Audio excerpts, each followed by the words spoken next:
কৃষ্ণচন্দ্রজি মন্দির। বাহ, কি সুন্দর, অসাধারণ।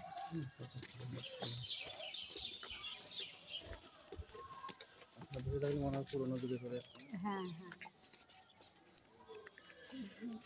খুব সুন্দর পরিবেশটাই এত ভালো লাগে। হ্যাঁ, শান্ত হয়ে যায় মনটা। ওইদিকে কি আছে? আসেন দেখি আসেন। হ্যাঁ, সত্যি শান্তি, শান্তি একদম। ভগবানের জায়গাটাই শান্তি। এখানে বসে মনে হয় সারাদিনই কাটিয়ে দেওয়া যাবে, এত ঠান্ডা।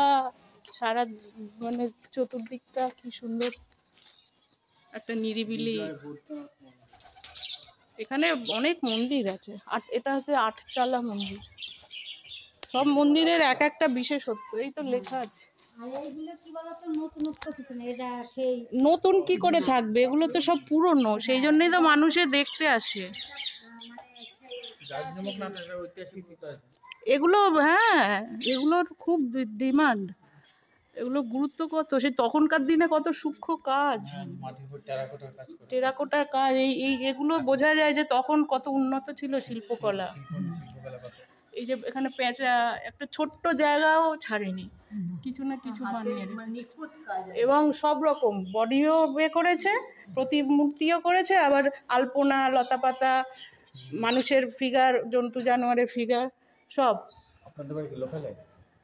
আমি এসেছি কলকাতা থেকে। এগুলোর ঐতিহাসিক ভ্যালু অনেক, এগুলোর নিয়ে অনেক গবেষণা হয়। এই যে মানুষের দেবদেবী,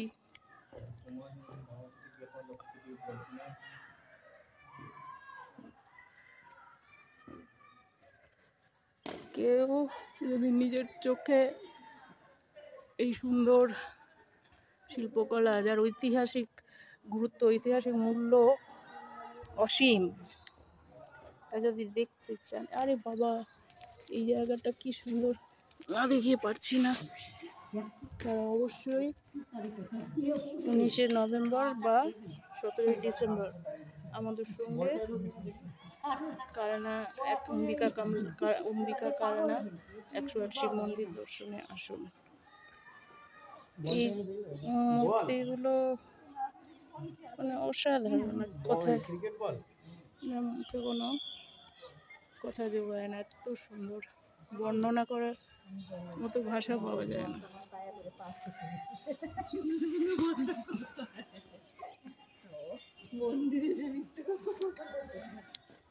চারপাশটা